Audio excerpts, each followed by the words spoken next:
Have you ever experienced what it is like to be made the other in a situation, a circumstance, or a relationship?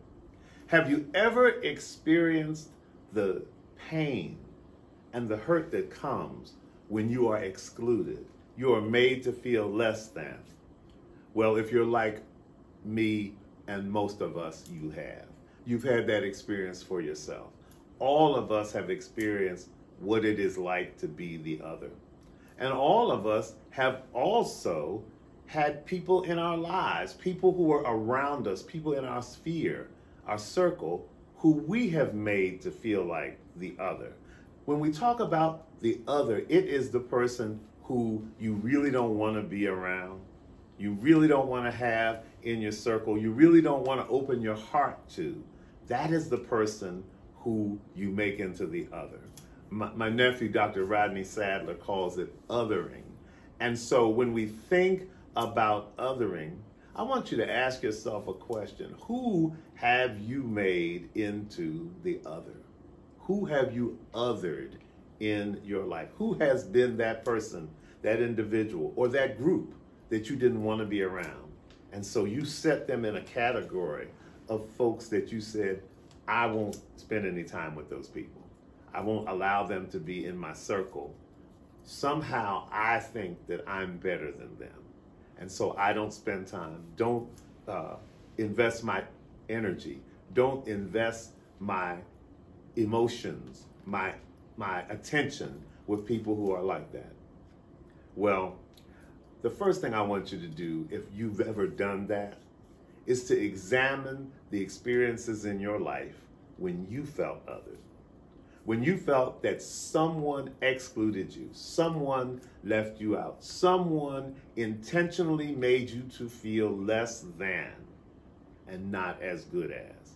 Examine those experiences of othering in your own life. And then think about how you felt. Then I'll ask you the question, why would you want to make someone else feel that way? Why would you want to make someone else feel that way?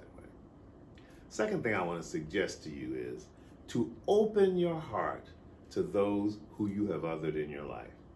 Open your heart to them, whoever it is, whatever the group, whoever those persons are who you have othered. Sometimes we can convince ourselves that we have othered people for a good reason. They've hurt us. They've done damage in our lives. They have done something for which we can't find forgiveness in our hearts. And then we other them, and in our minds, convince ourselves that that's okay. Jesus told us to love one another, to embrace one another. He went so far beyond that. He said to love our enemies, to do good to those who curse us, who revile us, and do all manner of evil against us, that we should love and forgive. So I'm suggesting to you that you open your heart to those who you have othered. For whatever reason you've othered them, open your heart to those who you have othered. Finally, my suggestion to all of us is that we find a way to expand the table of grace.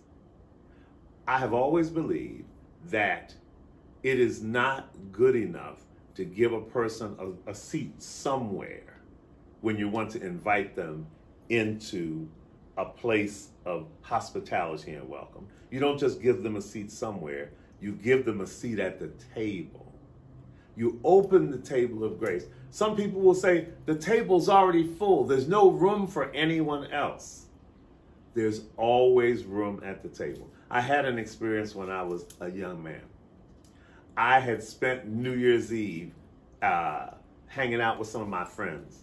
And it got so late that we ended up going to my friend's house, and I ended up spending the night. The next morning I got up, and I can remember his father in the kitchen preparing food. And when he realized that there were going to be extra mouths at the table, he said, not a problem. We'll put a little water in the beans. We'll make some more cornbread. We'll have plenty to eat.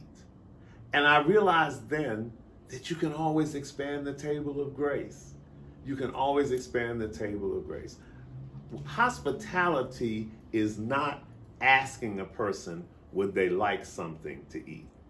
Hospitality is recognizing when a person is hungry and saying to them, as Jesus said to his disciples when they came from fishing, come and have breakfast.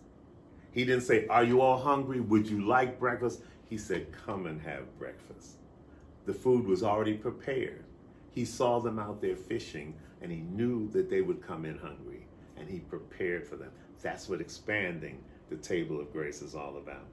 It's making room in your heart, making room in your home, making room in your church, making room in your community, making room in our world, so that no one will ever feel or know the experience of othering.